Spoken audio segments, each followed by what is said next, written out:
মনে রাখবা, রক্ত যখন দিয়েছি, রক্ত আরো দেব। এদেশের মানুষকে মুক্ত করে ছাড়বো ইনশাআল্লাহ। এই দিনে স্মরণ করি লক্ষ লক্ষ শহীদদেরকে, অগণিত শিশু কিশোর, তরুণ তরুণী, যুবক যুবতী, বৃদ্ধ জনতার আত্মত্যাগকে। যে শেখ মুজিবের ছবি মুছে ফেলবে, থাকবে না, মুছে ফেলা যায় না, ইতিহাস অনেক কিছু মুছে না। কোনো চায়ের আড্ডায় বা পাড়ায় কোনো ঝগড়া চললে অনেকে বলে মেরে বাপের নাম ভুলিয়ে দেবো। যাকে বলা হয় সে রেগেও যায়, কি এত বড় আস্পর্ধা, বাপের নাম ভুলিয়ে দিবি? কিন্তু কখনো ভেবেছেন এই 2025 সালে দাঁড়িয়ে কোনো সভ্য দেশ নিজেদের বাপের নাম নিজেরাই ভুলিয়ে দিচ্ছে, নিজেদের জাতির জনকের নাম ইতিহাসের পাতা থেকে মুছে ফেলছে?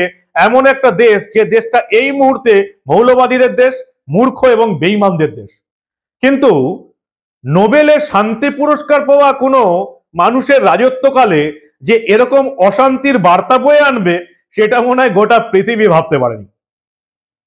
বাংলাদেশ আজ থেকে নিজেদের বাপের নাম ইতিহাসের পাতা থেকে মুছে দিল। আর কত কি দেখব, ঠিক কি হলো? বাপের নাম মুছে দিয়ে ইতিহাসের পাতায় কাদের বাপ বানানোর চেষ্টা চলছে, সবটা শোনাবো আপনাদের। এই প্রতিবেদন শেষ অবধি দেখুন।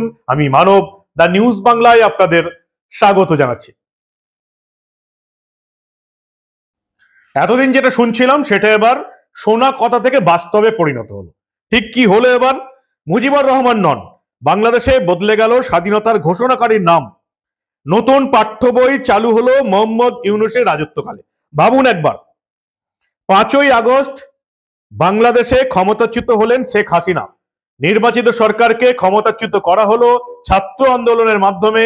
যে ছাত্র আন্দোলন শুরু হলো কোটা সিস্টেম তুলে দেওয়ার জন্য, সেটা পরবর্তীকালে আমেরিকার ডলার টাকার দয়ায় সেটা হয়ে গেল হাসিনা বিরোধী আন্দোলন। শেখ হাসিনাকে পদত্যাগ করতে বাধ্য করা হলো। 8ই আগস্ট বাংলাদেশে ক্ষমতায় এলো মোহাম্মদ ইউনূসের নেতৃত্বাধীন অন্তর্বর্তীকালীন সরকার। August, September, October, November, December, 5 মাসের মধ্যে বাংলাদেশে পুরো পাঠ্য বই পরিবর্তন করে দিল মোহাম্মদ ইউনূসের সরকার। কিসের এত জলদি? সত্যি কি এভাবে জাতির জনক শেখ মুজিবুর রহমানের ইতিহাস, মুক্তিযুদ্ধের ইতিহাস মোছা যাবে? এই মূর্খ বেঈমানগুলো এটাও জানে না, যতদিন এই বাংলাদেশ শব্দটা থাকবে ততদিন মুক্তিযুদ্ধ মোছা যাবে না, ততদিন শেখ মুজিবুর রহমানকে মোছা যাবে না, ততদিন ভারতের সাহায্য করার ঘটনা, ভারতীয় সেনাবাহিনীর বাংলাদেশের মুক্তিযুদ্ধে অংশগ্রহণ করে এই বাংলাদেশকে বাংলাদেশ বানানোর ইতিহাস মোছা যাবে না। ঠিক সেই চেষ্টাটাই করছে একজন মূর্খ। কিন্তু গোটা বিশ্বের চোখে তিনি আবার নোবেল শান্তি পুরস্কার জয়ী, এবং ইকোনমিক্সে তিনি একজন বিখ্যাত নাম। কোন রকমই কিন্তু খাতায় কলমে তিনি মূর্খ নন। তাহলে কেন তিনি মূর্খের মতন আচরণ করে ইতিহাসের পাতা থেকে ইতিহাস মুছে দেওয়ার চেষ্টা করছেন? কি হলো আজকে? 2025 সালের নতুন শিক্ষাবর্ষ থেকেই বাংলাদেশে পড়ুয়াদের জন্য নতুন পাঠ্য বই চালু হয়ে গেল, এবং সেখানে দেশের স্বাধীনতার ঘোষণাকারী হিসাবে মুজিবুর রহমানের নাম রাখাই হয়নি, একাধিক বদল হয়েছে। এবার বাংলাদেশের স্বাধীনতা ঘোষণাকারী বঙ্গবন্ধু শেখ মুজিবুর রহমান নন, তাকে আর জাতির পিতা বলে স্বীকৃতি দেওয়া হলো না, বদলে গেল ঘোষণাকারীর নাম। বাংলাদেশের যে পাঠ্য বই চালু হয়েছে 2025 থেকে, সেখানে স্বাধীনতার ঘোষণাকারী হিসাবে রয়েছে বিএনপি নেত্রী খালেদা জিয়ার স্বামী জিয়াউর রহমানের নাম। 1971 সালের মুক্তিযুদ্ধের সময়ে তিনি বাংলাদেশের সেনা মেজর ছিলেন, এবং বাংলাদেশের সংবাদ মাধ্যম প্রথম আলো যে প্রতিবেদন অনুযায়ী নতুন পাঠ্য বইয়ে স্বাধীনতার ওই সময়কার তথ্য একেবারে বদলে দেওয়া হয়েছে। অর্থাৎ ইতিহাস থেকে জাতির জনক মুজিবুর রহমানের নাম মুছে ফেলেছে মোহাম্মদ ইউনূসের অন্তর্বর্তীকালীন সরকার। ইতিহাস মুছে ফেলা যায়? এই মূর্খটাকে কে বোঝাবে বলুন তো? 2025 শিক্ষাবর্ষ থেকে এই পাঠ্য বইগুলো কার্যকর হয়ে গেছে, এবং এই পাঠ্য বইতে এতদিন লেখা থাকতো 1971 সালের 26শে মার্চ বাংলাদেশ বেতার বার্তার মাধ্যমে বাংলাদেশের স্বাধীনতার ঘোষণা করেছিলেন শেখ মুজিবুর রহমান। তারপর পাকিস্তানের সেনারা তিনি গ্রেপ্তার হন। এই তথ্য সঠিক নয় বলে দাবি করেছে বাংলাদেশের গবেষণাকারীদের একাংশ, এবং এই তথ্যের কোনো বাস্তব ভিত্তি নেই। ফলে পাঠ্য বই চেঞ্জ হলো, এবং পাঠ্য বইয়ে লেখা হলো 1971-এর 26শে মার্চ বাংলাদেশকে স্বাধীন বলে ঘোষণা করেন জিয়াউর রহমান, বেগম খালেদা জিয়ার স্বামী। 27শে মার্চ তিনি আবার একই ঘোষণা করেন বঙ্গবন্ধুর তরফ থেকে। এবার জাতির পিতা হিসেবে মুজিবুর রহমানকে আর স্বীকৃতি দেওয়া হলো না। নিজেদের বাপ আগেই পাল্টে ফেলেছিল। বাপের মূর্তির মাথায় উঠে হিসু করতেও দেখেছেন আপনারা। এবার সেই নিজের বাপের নাম ইতিহাসের পাতা থেকে মুছে ফেললো বাংলাদেশিরা, এবং এখানে পরিষ্কার ঘোষণা করা হয়েছে জাতির পিতা হিসেবে আর মুজিবুর রহমানকে উল্লেখ করা হবে না।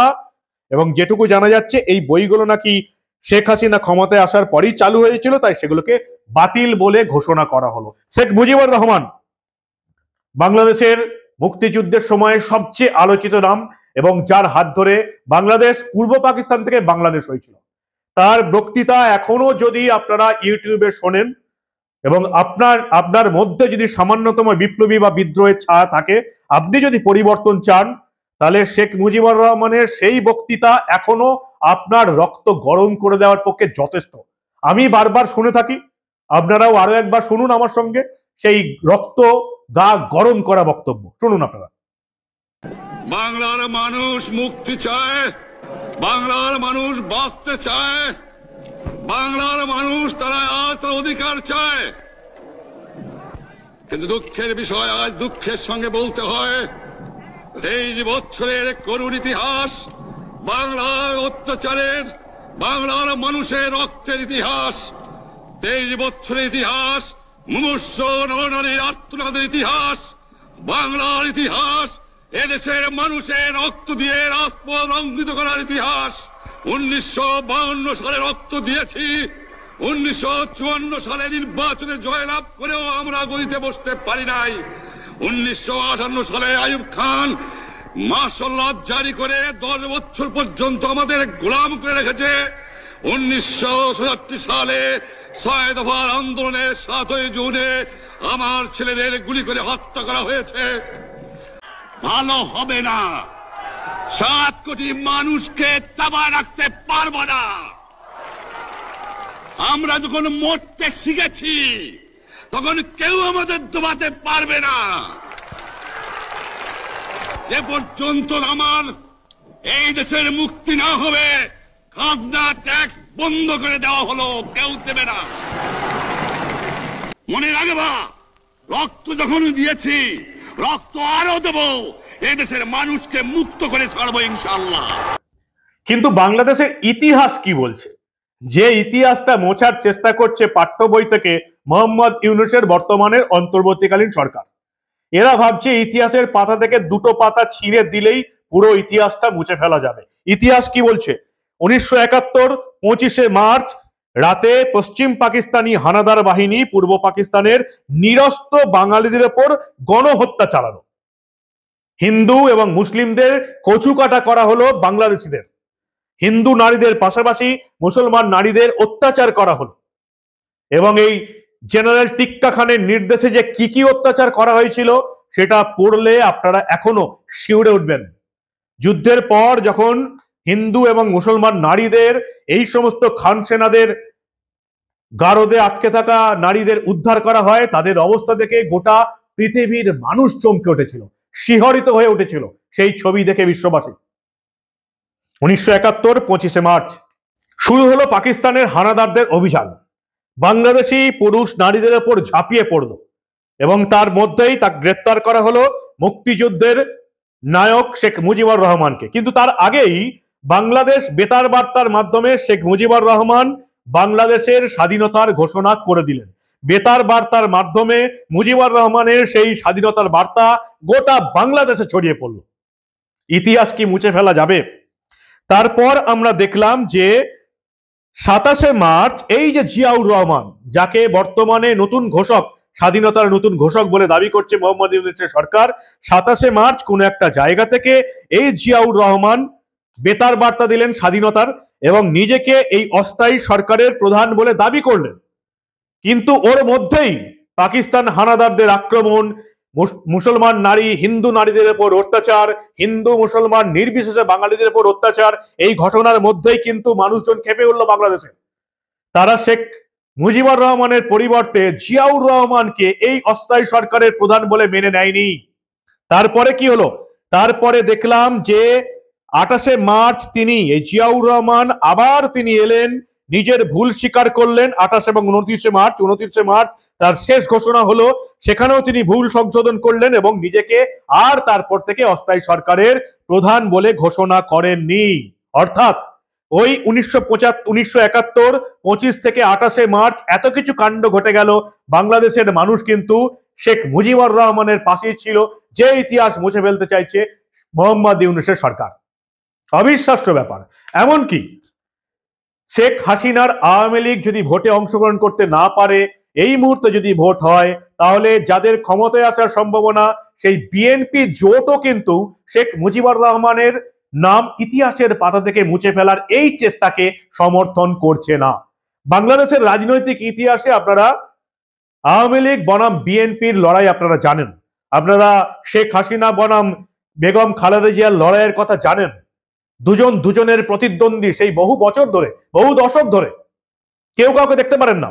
কিন্তু তবু শেখ মুজিবুর রহমানকে যে এভাবে জাতির জনক থেকে বাদ দেওয়া হচ্ছে, ইতিহাসের পাতা থেকে তার নাম বাদ দিচ্ছে এই মূর্খ মোহাম্মদ ইউনূস, সেটাকে সমর্থন করছে না আওয়ামী লীগের সবচেয়ে বড় প্রতিদ্বন্দ্বী বিএনপি। তারা মুক্তিযুদ্ধের ইতিহাস মুছে ফেলতে চায় না। তারা বলছে এটা যারা করছে তারা মূর্খতার পরিচয় দিচ্ছে। কি বলছেন বিএনপির নেতারা, আপনারা দেখুন। যে শেখ মুজিবের ছবি মুছে ফেলবে, থাকবে না, মুছে ফেলা যায় না, ইতিহাস অনেক কিছু মুছে না। বিএনপি প্রথম দিকে গভর্নমেন্টে থাকতে শেখ মুজিবকে মুছার চেষ্টা করেছে। বঙ্গবন্ধু এভিনিউর নাম বিবি এভিনিউ বলতো, বঙ্গবন্ধু বলতো না, সেভাবে ঘটেছে। কিন্তু খোদ প্রেসিডেন্ট জিয়াউর রহমান পর্যন্ত তার এক মুক্তিযোদ্ধার প্রশ্নের প্রেক্ষিতে বলেছিল, ওই মুক্তিযোদ্ধা জিয়াউর রহমান সাহেবকে জিজ্ঞেস করছিল আপনি বঙ্গবন্ধুকে কিভাবে মূল্যায়ন করেন। তখন উনি জবাব দিয়েছিলেন যে বঙ্গবন্ধু এত মহান নেতা, তার মূল্যায়ন জনগণ করবে। আওয়ামী লীগের সবচেয়ে বড় প্রতিদ্বন্দ্বী বিএনপি তারাও চায় না যে এভাবে ইতিহাস মুছে ফেলা হোক, কারণ তারাও জানে যে এভাবে ইতিহাস মুছে ফেলা যায় না। অবিশ্বাস্য ব্যাপার, যে জিনিসটা বিএনপির রাজনৈতিক নেতারা বুঝতে পারছে, শেখ হাসিনার সবচেয়ে বড় প্রতিদ্বন্দ্বীরা বুঝতে পারছে, ঠিক সেটাই বুঝতে পারছে না জামাতের হাতে বোতলবন্দি মূর্খ মোহাম্মদ ইউনূস। নোবেল শান্তি পুরস্কার, সত্যি অবিশ্বাস্য ব্যাপার। যে লোকটা মূর্খতার পরিচয় দিয়ে ইতিহাস মুছে ফেলতে চায়, ইতিহাসের দুটো চ্যাপ্টার মুছে দিয়ে, ইতিহাস বই থেকে 4টে পাতা ছিঁড়ে দিয়ে যে লোকটা ইতিহাস মুছে ফেলতে চায়, সেই লোকটা অর্থনীতির বিশেষজ্ঞ এবং নোবেল শান্তি পুরস্কার পেয়েছে, গোটা পৃথিবীর মানুষ এখন আর বিশ্বাস করছে না। কি বলবেন আপনারা?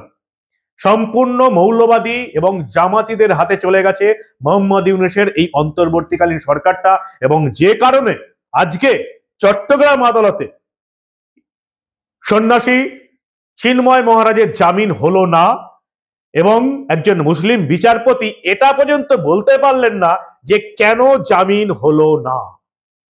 অবিশ্বাস্য ব্যাপার। গোটা বিশ্ব দেখছে, গোটা পৃথিবী দেখছে যে কিভাবে একটা দেশ, একটা শিক্ষা সংস্কৃতির দেশ বাংলাদেশ, সম্পূর্ণ মৌলবাদীদের হাতে চলে গেছে।